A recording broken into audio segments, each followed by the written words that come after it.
Como una orden militar nacida en las sombras de los templarios, terminó liderando la mayor expansión marítima de la historia. En este video vas a descubrir cómo la Orden de Cristo, un grupo de monjes guerreros portugueses, pasó de defender castillos a conquistar océanos, dejando su cruz grabada en 4 continentes. No fue solo fe, fue estrategia, poder y conocimiento oculto que cambió el destino del mundo. Quédate hasta el final, porque lo que esta orden hizo aún resuena en cada rincón del planeta donde ondeó su bandera. Para entender el origen de esta poderosa orden, debemos remontarnos a Jerusalén en 1119, cuando un grupo de 9 caballeros se unió para proteger a los peregrinos cristianos en Tierra Santa. Estos caballeros templarios, como serían conocidos, crecieron hasta convertirse en una fuerza militar formidable y en una potencia financiera sin precedentes. Su distintiva cruz roja sobre manto blanco se convirtió en símbolo de valor y devoción en los campos de batalla de las cruzadas. Sin embargo, la riqueza y el poder de los templarios despertaron la codicia y el temor de reyes y papas. En octubre de 1307, en lo que parecía una operación coordinada, miles de templarios fueron arrestados en Francia bajo acusaciones de herejía, idolatría y prácticas obscenas. La mayoría fue torturada para obtener confesiones, y muchos terminaron en la hoguera, incluyendo a su gran maestre, Jacques de Molay. En 1312, el Papa Clemente V, bajo la presión del rey Felipe IV de Francia, disolvió oficialmente la orden, poniendo fin a 2 siglos de historia templaria. O eso parecía, porque mientras las llamas consumían a los últimos templarios en Francia, en el pequeño reino de Portugal se estaba gestando un plan audaz. El rey de Dinis, conocido como el Labrador por su sabiduría y visión de futuro, se negaba a perseguir a los caballeros que habían defendido su reino contra los musulmanes durante generaciones. Con hábil diplomacia, negoció con el papado la creación de una nueva orden que, bajo un nuevo nombre, preservaría el legado templario en suelo portugués. ¡Silencio! ¡Viene alguien! El viejo caballero, cuyo rostro mostraba las cicatrices de innumerables batallas, se ocultó entre los matorrales. Martín, entonces un simple mozo de cuadra de 15 años, lo había descubierto por casualidad mientras buscaba leña en el bosque. «No temas, muchacho», dijo el anciano al ver que Martín no huía. «Mi nombre es Godofredo y vengo de tierras lejanas con noticias que pocos deben escuchar». Durante varias noches, Martín se escabulló para escuchar las historias de Godofredo. El anciano había sido un templario en Francia y había escapado milagrosamente de la persecución. Sus relatos sobre las riquezas de Jerusalén, las batallas contra los sarracenos y los misterios aprendidos en Oriente cautivaron la imaginación del joven. «En Portugal», le confió Godofredo, «nuestros hermanos encontrarán refugio bajo un nuevo nombre, pero con el mismo corazón». Efectivamente, el rey de Dinis había ideado una estrategia magistral. Después de intensas negociaciones diplomáticas, consiguió que el Papa Juan XXII emitiera una bula papal en 1319 que autorizaba la creación de una nueva orden militar, la Orden de Cristo. Esta nueva hermandad recibiría todas las propiedades, castillos y privilegios que habían pertenecido a los templarios en Portugal. Era un renacimiento disfrazado, una metamorfosis que permitiría a los antiguos templarios continuar su misión bajo una nueva identidad. Martín nunca olvidaría el día en que, ya como escudero al servicio de un noble local, tuvo el privilegio de presenciar la ceremonia de inauguración de la nueva orden. En la iglesia de Castro Marim, primera sede de la Orden de Cristo, decenas de caballeros vestidos con mantos blancos recibieron solemnemente la nueva insignia, una cruz roja hueca, diferente pero reminiscente de la templaria. «Observa bien, Martín», le susurró su señor. «Estás presenciando el renacimiento de los guardianes de nuestra fe y nuestro reino». Los años siguientes verían la consolidación de la orden. Las propiedades templarias fueron transferidas sin pérdidas. Los antiguos caballeros fueron readmitidos bajo el nuevo estandarte y en 1357 la sede se trasladó definitivamente a Tomar, la antigua fortaleza templaria que se convertiría en el corazón espiritual y administrativo de la Orden de Cristo por los siguientes siglos. Las primeras luces del amanecer iluminaban las murallas de Tomar cuando Martín, ya un hombre de 30 años y aspirante a caballero, cruzó por primera vez sus puertas. Quedó inmediatamente sobrecogido. La fortaleza no era simplemente una construcción militar, era un universo completo donde lo sagrado y lo marcial se entrelazaban de forma perfecta. En el centro del conjunto se alzaba la charola, una iglesia circular inspirada en el Santo Sepulcro de Jerusalén. Martín contuvo la respiración al entrar en aquel espacio sagrado. Las columnas se elevaban hacia un techo abovedado, donde la luz se filtraba como bendiciones divinas. «Esta es nuestra alma», le explicó Fray Álvaro, quien lo guiaba en su primer día. Los templarios la construyeron para recordarnos que, al igual que Cristo se levantó de su tumba, nuestra orden ha renacido de las cenizas. Tomar era más que una fortaleza. Era una ciudad en miniatura. Contaba con cuarteles, talleres de armas, establos, molinos, huertos y bodegas. Todo estaba diseñado para ser autosuficiente en caso de asedio. Mientras recorrían el inmenso patio de armas, Martín observó a decenas de caballeros y escuderos entrenando con espadas, lanzas y a caballo. El sonido metálico de las armas se mezclaba con el canto de los monjes que provenía de la iglesia. La arquitectura de Tomar revelaba su doble naturaleza, militar y religiosa. Los gruesos muros y torres de vigilancia convivían con delicados claustros y espacios de contemplación. Cada piedra parecía contener un propósito tanto práctico como simbólico. «Fíjate en esos detalles», señaló Fray Álvaro hacia unas tallas enigmáticas. Algunos dicen que contienen mensajes que solo los iniciados pueden comprender, conocimientos traídos de Tierra Santa por los primeros templarios.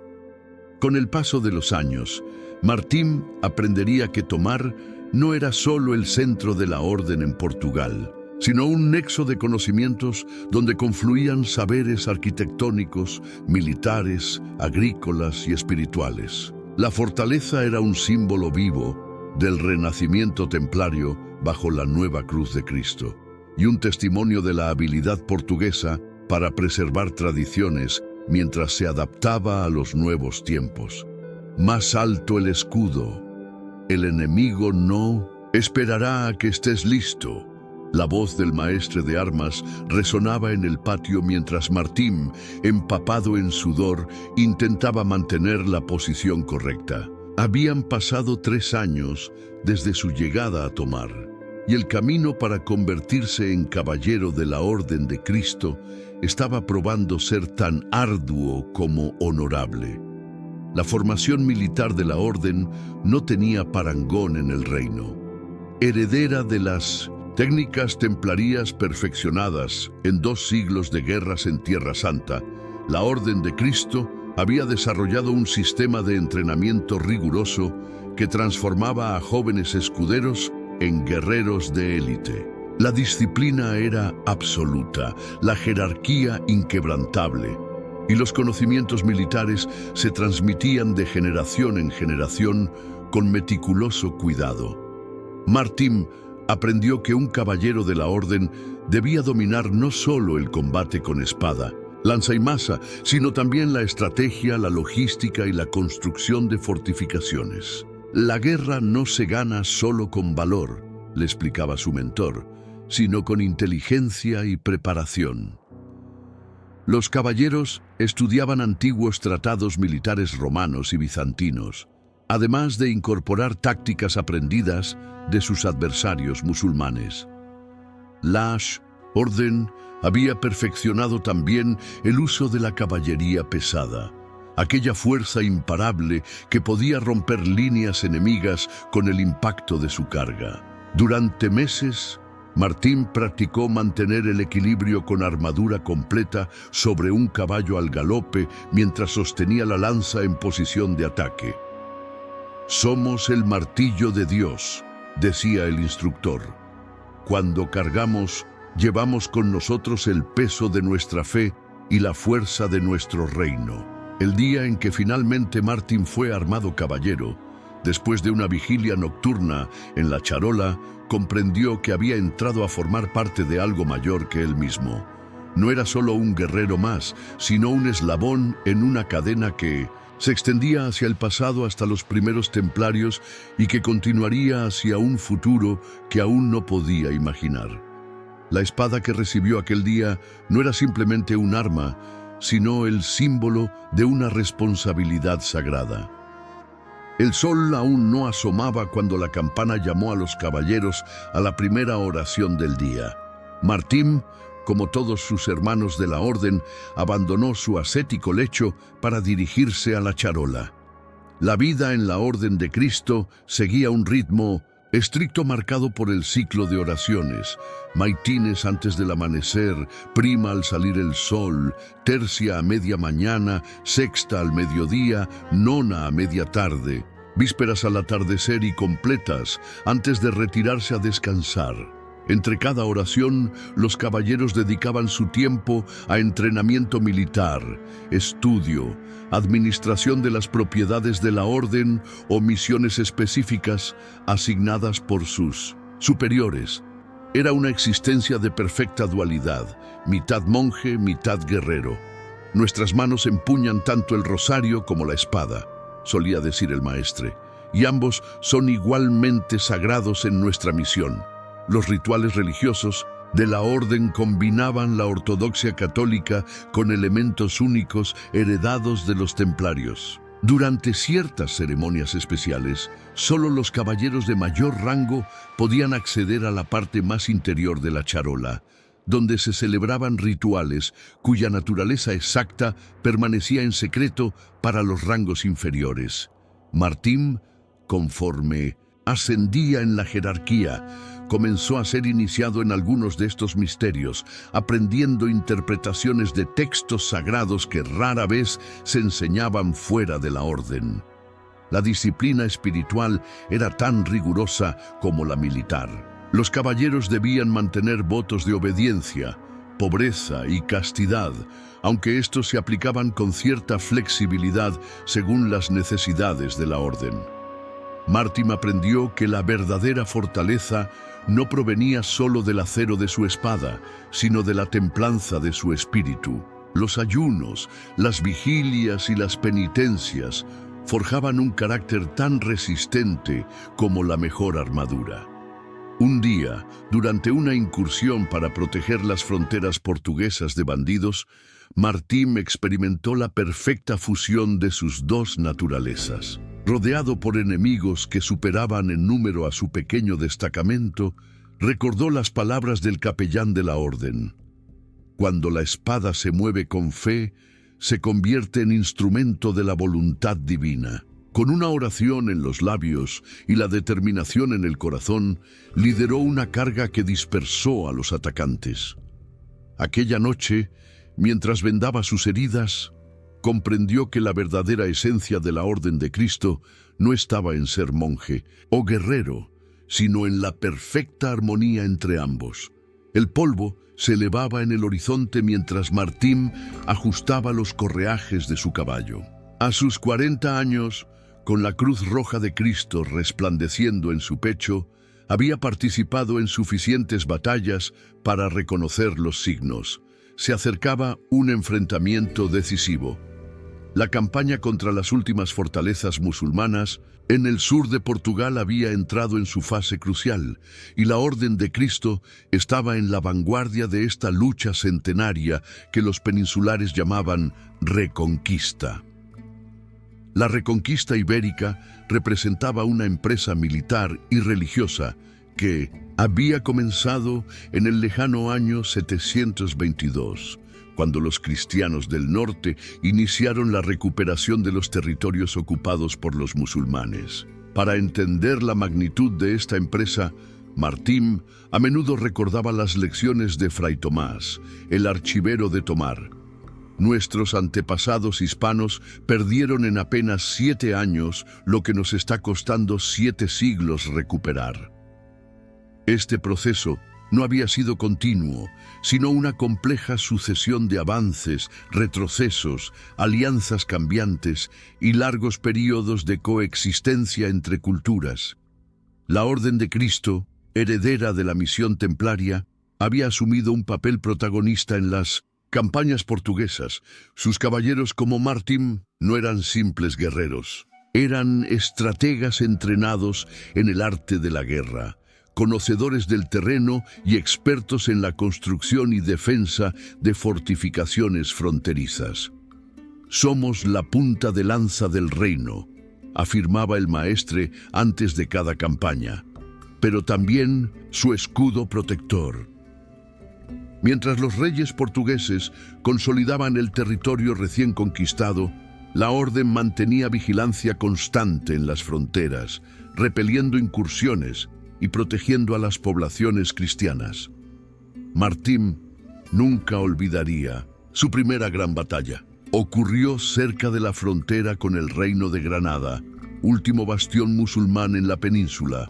El choque de aceros, los gritos de guerra y el estruendo de los cascos de caballos creaban una sinfonía aterradora. En el caos de la batalla, le había enseñado su mentor: «Busca la calma interior que te da tu fe».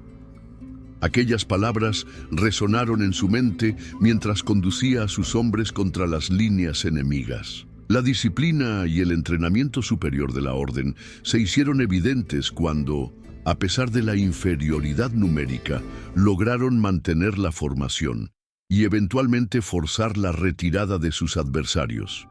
Con cada victoria, los territorios bajo control portugués se expandían hacia el sur. Donde antes ondeaban estandartes con la media luna, ahora se alzaban fortalezas coronadas por la cruz de Cristo. La reconquista no era solo una recuperación territorial, representaba para la orden una misión divina, la continuación de las cruzadas en suelo ibérico. Sin embargo, Martín había aprendido a respetar a sus enemigos. «De los musulmanes hemos aprendido tanto como les hemos combatido», confesó una vez a un joven escudero. Su conocimiento en medicina, astronomía y matemáticas ahora forma parte de nuestro saber. Esta síntesis cultural sería con el tiempo una de las grandes fortalezas de Portugal. La piedra arenisca brillaba dorada bajo el sol poniente mientras Martín supervisaba los trabajos en la nueva torre defensiva. 20 años de servicio a la orden lo habían convertido en un experto en arquitectura militar y ahora aplicaba todo su conocimiento en este proyecto estratégico. 3 pies más de grosor en este muro norte, ordenó a los constructores. Debe resistir el impacto de los nuevos ingenios de asedio. El sistema de castillos establecido por la Orden de Cristo constituía una red defensiva sin precedentes en 1960. Portugal.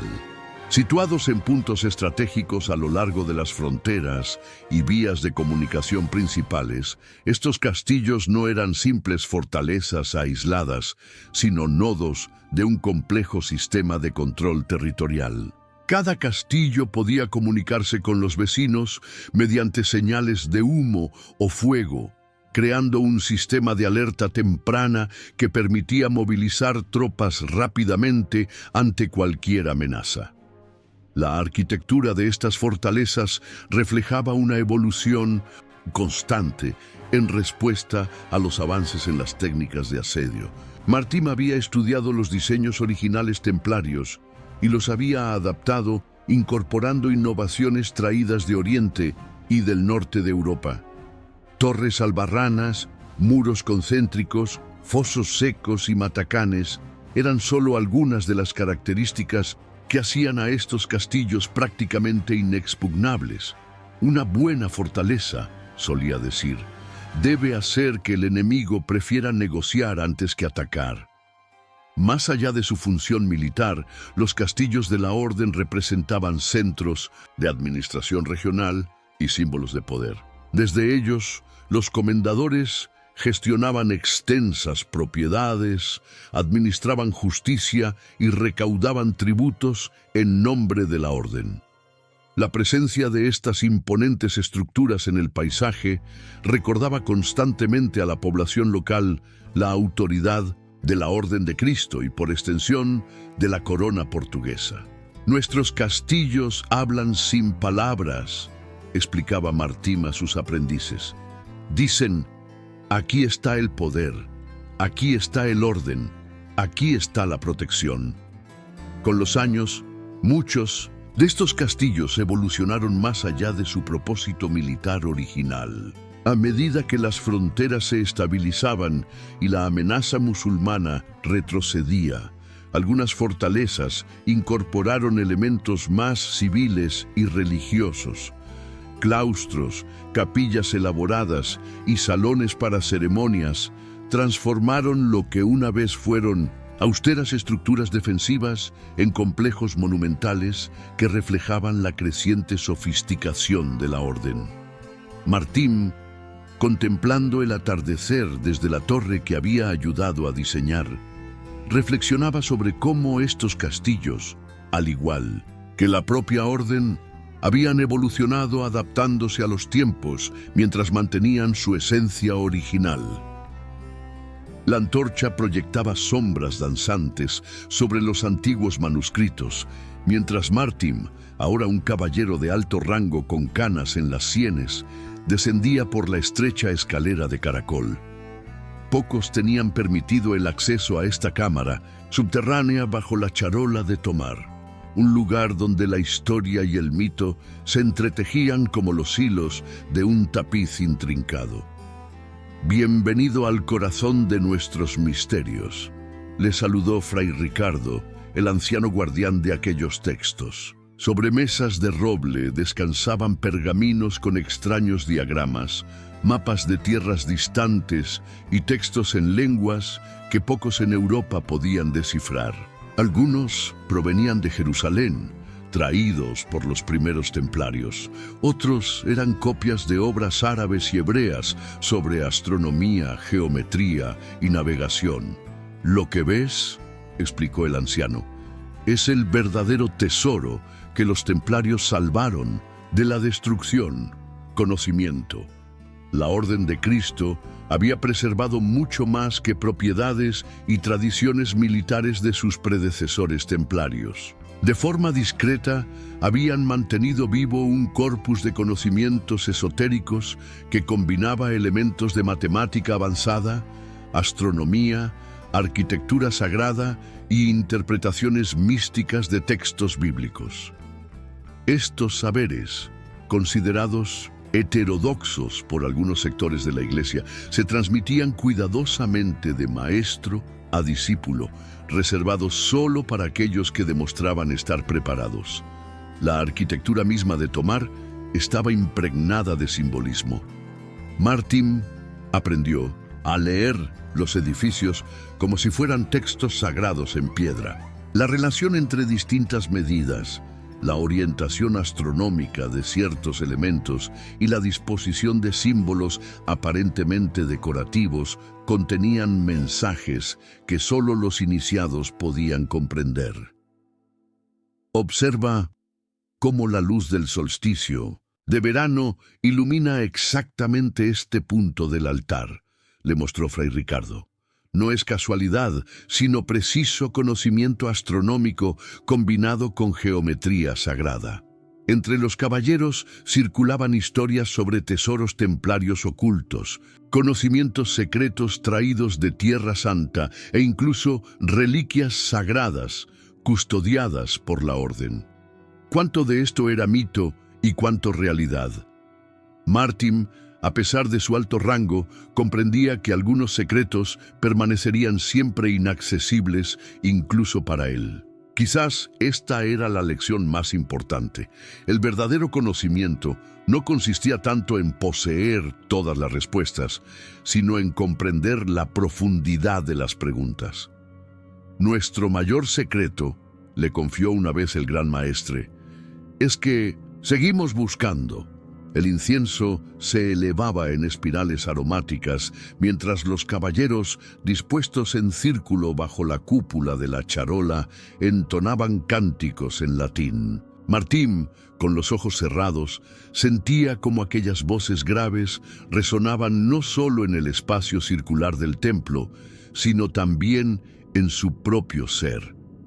Estos rituales, realizados en fechas específicas del calendario litúrgico, constituían el núcleo espiritual de la Orden de Cristo.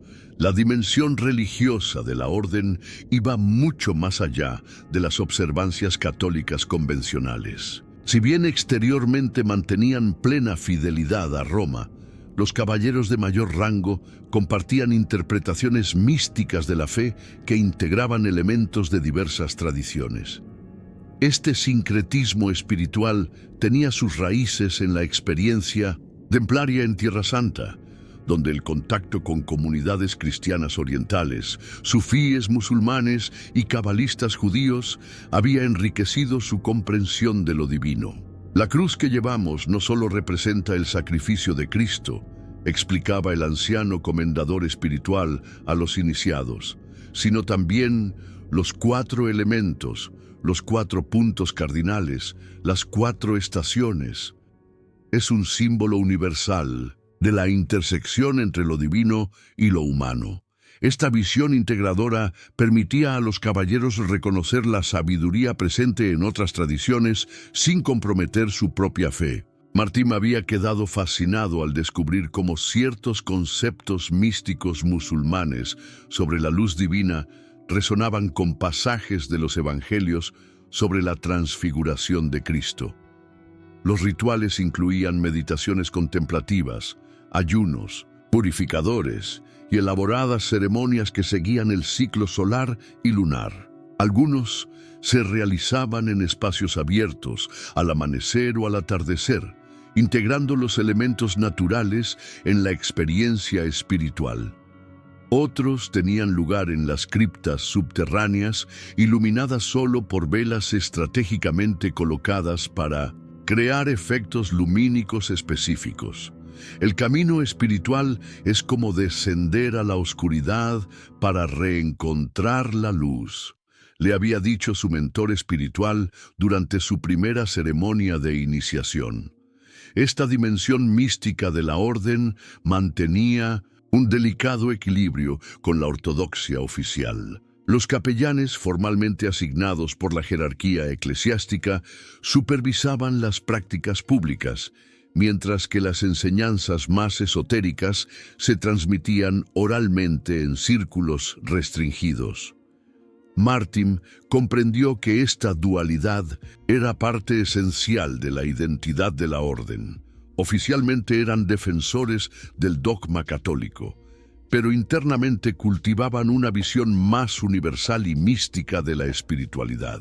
Nuestra espada defiende una fe, le confió una vez un anciano caballero, pero nuestro corazón comprende que lo divino es como un diamante con infinitas facetas.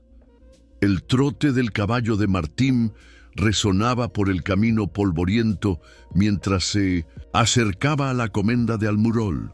A sus 55 años, con el rostro curtido por el sol de innumerables campañas, ahora servía a la orden como visitador de comendas, supervisando las vastas propiedades que sustentaban el poder de 1900 y la hermandad. El sistema de comendas era la columna vertebral económica de la Orden de Cristo, una red de propiedades agrícolas y territorios que se extendía por todo Portugal.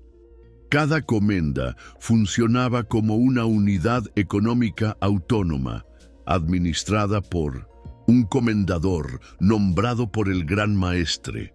Estos territorios no eran simples latifundios, constituían complejos sistemas productivos que incluían campos de cultivo, viñedos, olivares, bosques, molinos, hornos comunales y, en ocasiones, pequeñas industrias artesanales.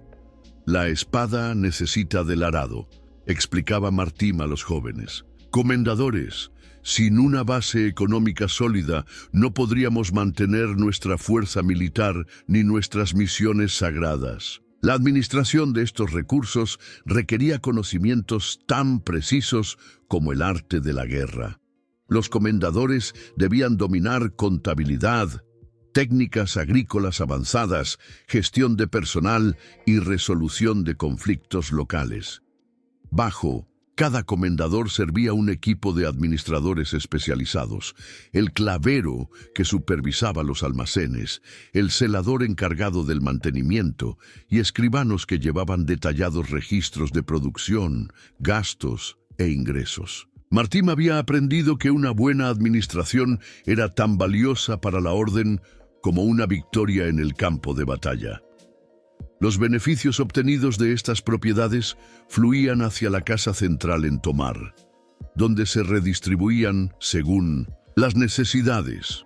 Una parte importante se destinaba al mantenimiento de las defensas fronterizas y al equipamiento de los caballeros. Otra porción sostenía los proyectos constructivos y las obras piadosas de la orden. Y cada vez más, una significativa cantidad se invertía en las nuevas empresas marítimas que comenzaban a atraer la atención de los líderes de la orden. La relación entre las comendas y las comunidades locales era compleja. Por un lado, la orden imponía tributos y obligaciones a los campesinos que trabajaban sus tierras. Por otro, ofrecía protección militar, asistencia en tiempos de hambruna y servicios religiosos.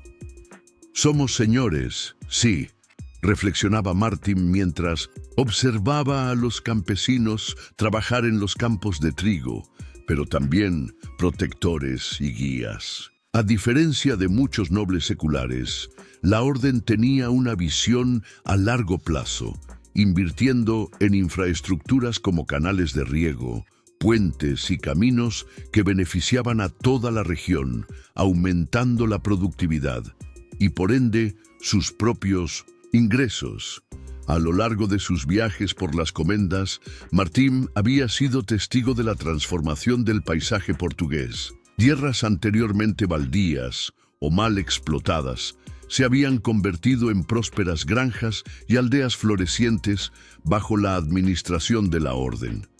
Este poder económico, sumado a los privilegios fiscales concedidos por la corona, había convertido a la Orden de Cristo en una de las instituciones más poderosas del reino, con influencia que se extendía mucho más allá del ámbito militar. El viento marino acariciaba el rostro de Martim mientras contemplaba el horizonte desde los acantilados de Sagres. A su lado, un hombre de mediana edad con mirada penetrante y determinada señalaba hacia el océano infinito. No era un caballero cualquiera, sino el infante don Enrique, hijo del rey Juan I, príncipe de Portugal y desde hacía algunos años, gran maestre de la Orden de Cristo. Más allá de esas aguas, Martim, decía el infante con voz calmada, pero llena de convicción, nos esperan tierras desconocidas, rutas por descubrir y almas por ganar para Cristo. El infante don Enrique, conocido posteriormente como el Navegador, representó un punto de inflexión en la historia de la Orden. Bajo su liderazgo, la misión histórica de la Hermandad comenzó a transformarse. Si durante siglos los caballeros habían defendido fronteras terrestres, ahora dirigían su mirada hacia un nuevo horizonte, el mar. Con visión estratégica sin precedentes, don Enrique comprendió que el futuro de Portugal no estaba en la expansión continental, donde se enfrentaría a reinos más poderosos, sino en el dominio de las rutas marítimas. Lo que muchos llamaban Escuela de Sagres no era una institución formal, sino un círculo de expertos reunidos por el infante, cartógrafos, astrónomos, constructores navales y navegantes experimentados, muchos de ellos vinculados a la Orden de Cristo. En este ambiente de innovación constante se perfeccionó la carabela portuguesa, una embarcación revolucionaria capaz de navegar contra el viento gracias a sus velas triangulares. Se mejoró la precisión del astrolabio y la brújula para la navegación oceánica. Se compilaron y estudiaron relatos de viajeros y antiguos manuscritos geográficos para crear mapas cada vez más precisos. Lo que hacemos aquí, explicaba don Enrique a Martín durante una de sus frecuentes conversaciones, es continuar la misión templaria con nuevos medios. Ellos protegieron las rutas de peregrinación terrestre. Nosotros abriremos rutas marítimas que expandirán la cristiandad por tierras aún desconocidas. Esta visión fusionaba perfectamente los intereses económicos con los religiosos. Nuevas rutas significaban nuevas oportunidades comerciales, especialmente para acceder directamente a las fuentes de oro y especias, evitando a los intermediarios musulmanes y venecianos. Martín, ya en sus años otoñales, no llegaría a navegar en estas expediciones, pero su hijo Pedro, también caballero de la orden, fue seleccionado para integrar el círculo íntimo de navegantes del infante. Con orgullo paterno, mezclado con comprensible preocupación, Martín observó cómo la nueva generación de caballeros se preparaba para enfrentar peligros muy diferentes a los que él había conocido. No se trataba ya de batallas contra enemigos visibles, sino de enfrentarse a lo desconocido. Los temidos mares tenebrosos, corrientes traicioneras, climas impredecibles y tierras habitadas por pueblos de costumbres misteriosas. La espada seguiría siendo importante, pero ahora el conocimiento científico se convertía en el arma principal de la orden. El amanecer teñía de rosa y oro el horizonte cuando la carabela São Cristóvão se preparaba para zarpar del puerto de Lagos. En la cubierta, Pedro Gonçalves, hijo de Martín y caballero de la orden, supervisaba los últimos preparativos. Su mirada se elevó hacia las velas, donde la cruz roja de Cristo destacaba prominente sobre el fondo blanco. Aquel símbolo que su padre había llevado con honor en tantas batallas terrestres, ahora surcaba los océanos como estandarte de una nueva era. Desde la costa, Martín, ya anciano pero de espíritu indomable, observaba con mezcla de orgullo y melancolía.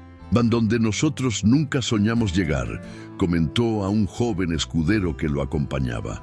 La flota que ahora partía representaba el resultado de décadas de inversión, planificación y experimentación por parte de la Orden de Cristo bajo la dirección del infante don Enrique.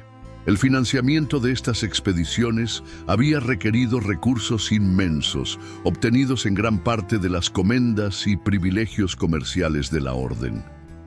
No era casualidad que la cruz de Cristo adornara las velas de estas embarcaciones. Este símbolo cumplía múltiples funciones. Identificaba la nacionalidad portuguesa de las naves, proclamaba la misión evangelizadora de los viajes y recordaba tanto a la tripulación como a los pueblos que encontraran que estas expediciones contaban con la protección y autoridad de la poderosa orden. Nuestra cruz, había explicado don Enrique a sus capitanes, es ahora tanto un símbolo religioso como una marca de comercio reconocida en costas cada vez más lejanas. Las primeras expediciones patrocinadas por la Orden habían explorado la costa africana. avanzando cada vez más hacia el sur y estableciendo puestos comerciales en puntos estratégicos. Con cada viaje, los navegantes portugueses ganaban confianza y experiencia, desarrollando técnicas para enfrentar las corrientes y vientos del Atlántico. Los conocimientos astronómicos preservados en los archivos secretos de Tomar, combinados con la información recogida por los exploradores, permitieron crear cartas náuticas de precisión creciente que se guardaban celosamente como tesoros nacionales. Pedro, a diferencia de su padre, que había dedicado su vida a defender fronteras, participaba en una empresa que las expandía hasta límites inimaginables. En las cartas que enviaba a su padre desde puertos cada vez más lejanos, describía costas inexploradas, encuentros con reinos africanos desconocidos para Europa y el establecimiento de las primeras factorías comerciales portuguesas. Padre, escribía en una de estas misivas, la orden ya no solo conquista tierras, sino también rutas y conocimientos. Cada día que navegamos es un día que hacemos historia. Estas expediciones transformaron gradualmente la función de la orden.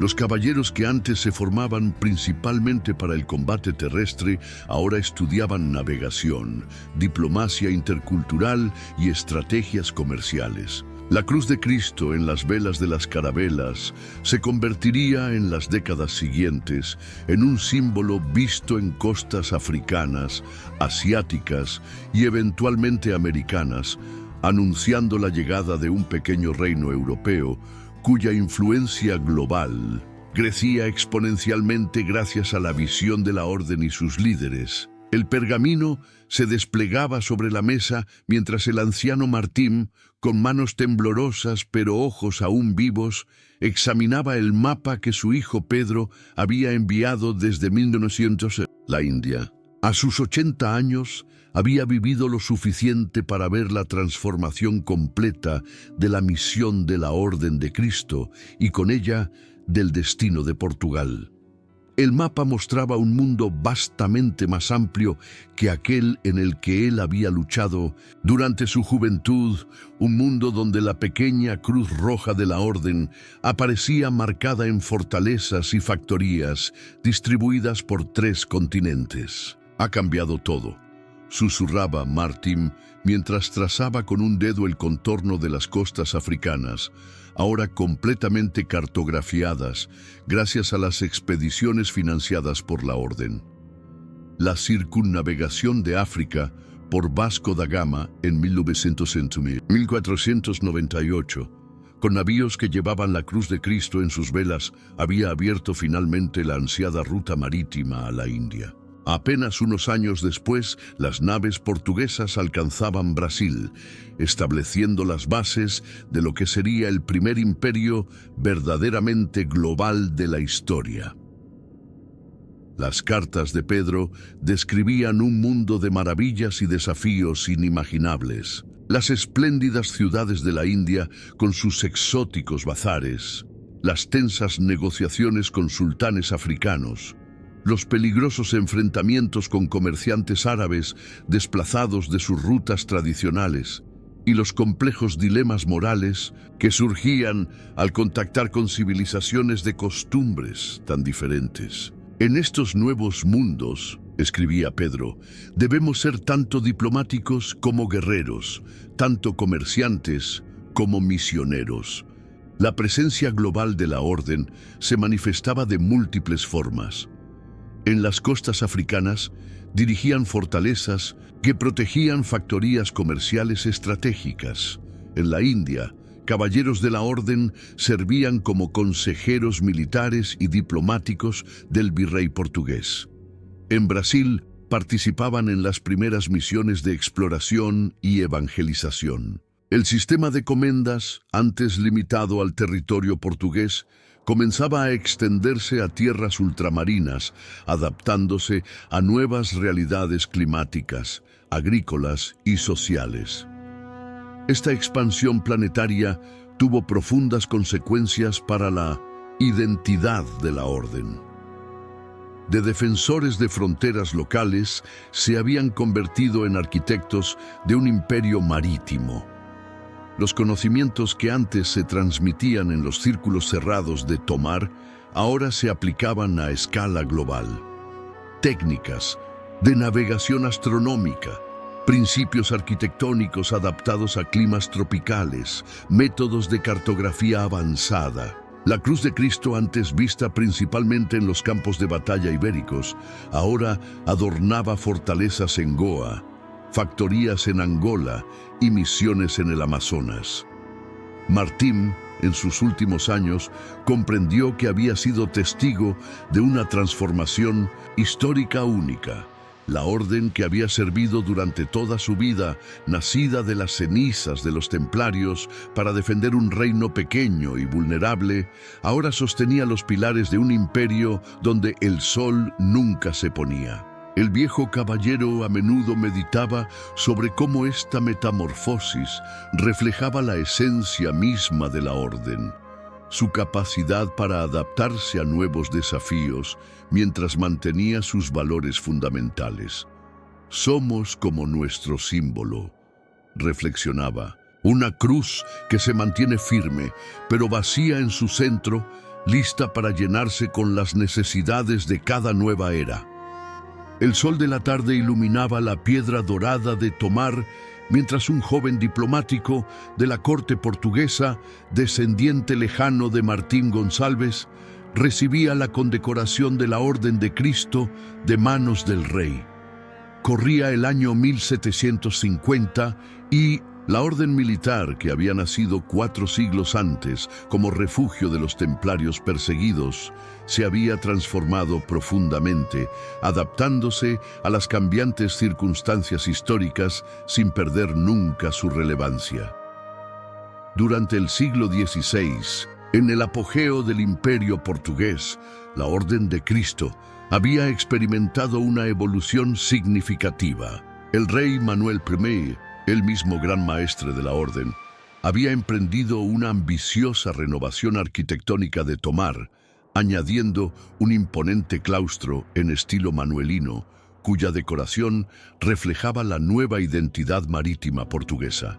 Las ventanas y portales se adornaron con motivos de cuerdas navales, esferas armilares, coral y otros elementos marinos, transformando la austera fortaleza templaria en un monumento celebratorio del nuevo destino oceánico de la nación. Con la unión de las coronas ibéricas bajo Felipe II en 1580, la orden experimentó cambios administrativos, perdiendo parte de su autonomía. Posteriormente, durante la restauración de la independencia portuguesa en 1640, recuperó protagonismo como símbolo de identidad nacional frente a España. Sin embargo, el espíritu ilustrado del siglo XVIII comenzó a cuestionar el poder de las órdenes militares religiosas. En 1789, la Orden de Cristo fue secularizada, convirtiéndose en una orden honorífica de la corona portuguesa. Ya no habría más caballeros monjes, sino nobles y oficiales distinguidos que lucirían la cruz como reconocimiento a sus servicios al reino. A pesar de estas transformaciones, la cruz de Cristo había adquirido vida propia como símbolo nacional portugués. Aparecía en banderas, monumentos, edificios gubernamentales y documentos oficiales. Era un emblema reconocible que vinculaba el pasado glorioso con el presente. Los navegantes habían llevado este símbolo a todos los rincones del globo, dejando su huella arquitectónica en fortalezas desde Mozambique hasta Macao, desde Brasil hasta Goa. En cada uno de estos lugares, iglesias y castillos construidos según patrones desarrollados en Tomar recordaban la presencia portuguesa y el legado de la orden. Los archivos y bibliotecas de Tomar, que habían preservado conocimientos templarios durante siglos, se convirtieron en objeto de estudio para historiadores y académicos. Con el paso del tiempo, la mezcla de hechos históricos documentados y tradiciones orales dio lugar a numerosas teorías sobre los secretos de la orden. Escritores, investigadores y entusiastas de lo esotérico encontraron en la historia de esta hermandad un terreno fértil para especulaciones sobre conocimientos ocultos, tesoros escondidos y conexiones místicas. En la era moderna, el convento de Cristo en Tomar fue declarado Patrimonio de la Humanidad por la UNESCO, reconociendo su excepcional valor histórico y arquitectónico. Los turistas que ahora recorren sus claustros, admiran la enigmática charola o descifran los símbolos tallados en la piedra, raramente conocen la historia completa de los hombres que, como Martín González, vivieron y murieron bajo la cruz roja.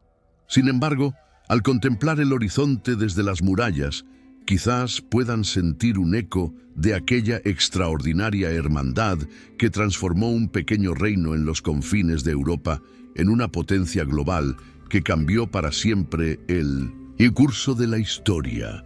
Los rayos del sol tropical caían implacables sobre la fortaleza de San Jorge da Mina, en la costa de la actual Ghana. En sus muros, parcialmente cubiertos por enredaderas, aún podía distinguirse la cruz de Cristo tallada en piedra. A miles de kilómetros de distancia, en las frías aguas de Terranova, pescadores portugueses bautizaban cabos y bahías con nombres de santos, dejando pequeñas capillas con el mismo símbolo. Simultáneamente, en las calles de Macao, una procesión religiosa portaba estandartes con la distintiva cruz roja, mientras en Río de Janeiro se colocaba la primera piedra de una iglesia que también llevaría este emblema. Era el año 1600 y la Orden de Cristo había logrado una presencia verdaderamente global. Esta presencia no se limitaba a símbolos y monumentos. La influencia de la Orden había moldeado fundamentalmente la forma en que Portugal interactuaba con el mundo. Los principios organizativos desarrollados para administrar las comendas en territorio portugués se habían adaptado para gestionar posesiones ultramarinas. El sistema de capitanías en Brasil, por ejemplo, reflejaba muchos aspectos del modelo administrativo de la Orden, combinando autoridad centralizada con autonomía local controlada. Los conocimientos acumulados durante siglos en los archivos de Tomar habían fertilizado campos tan diversos como la cartografía, la construcción naval, la arquitectura militar y la diplomacia intercultural. Las técnicas de navegación astronómica perfeccionadas por expertos vinculados a la Orden permitieron a los portugueses dominar rutas marítimas de una complejidad sin precedentes. Los principios arquitectónicos desarrollados para los castillos fronterizos se adaptaron para crear fortalezas capaces de resistir tanto los monzones asiáticos como los huracanes caribeños. La Cruz de Cristo se convirtió en un símbolo reconocible en 4 continentes, adquiriendo diferentes significados, según el contexto. Para los europeos, representaba el poder imperial portugués y su misión evangelizadora. Para muchos pueblos africanos, era la marca de comerciantes poderosos con quienes se podía negociar o a quienes se debía temer. En Asia, simbolizaba un contrabalance europeo frente a las potencias regionales. En América, se asociaba con los primeros asentamientos coloniales y la introducción del cristianismo. Esta globalización temprana tuvo profundas consecuencias culturales. Los caballeros y administradores de la Orden se convirtieron en mediadores entre mundos, enfrentándose a dilemas morales, religiosos y prácticos sin precedentes. ¿Cómo adaptar la evangelización a culturas tan diferentes? ¿Cómo equilibrar los intereses comerciales con los principios religiosos? ¿Cómo mantener la identidad portuguesa mientras se absorbían influencias de tantas civilizaciones? Las respuestas a estas preguntas moldearon no solo el imperio portugués, sino los primeros pasos de la globalización moderna. Con el paso de los siglos, mientras imperios surgían y caían, la cruz de Cristo permaneció como testigo silencioso de esta extraordinaria aventura global. Hoy, historiadores y arqueólogos continúan descubriendo evidencias de esta presencia en lugares inesperados. Inscripciones en templos japoneses, diseños arquitectónicos en iglesias etíopes, técnicas de navegación transmitidas a pueblos del Pacífico. Cada descubrimiento añade una pieza más al complejo rompecabezas de cómo una orden militar portuguesa, heredera de los misteriosos templarios, llegó a influir en culturas tan distantes y diversas. La historia de la Orden de Cristo nos recuerda que las grandes transformaciones históricas raramente son resultado de eventos súbitos, sino de visiones sostenidas a través de generaciones. De caballeros defensores de fronteras a arquitectos de un imperio global, los miembros de esta hermandad demostraron una extraordinaria capacidad para reinventarse sin perder su esencia. Su legado perdura no solo en monumentos y símbolos, sino en las complejas conexiones interculturales que ayudaron a forjar y que continúan definiendo nuestro mundo globalizado.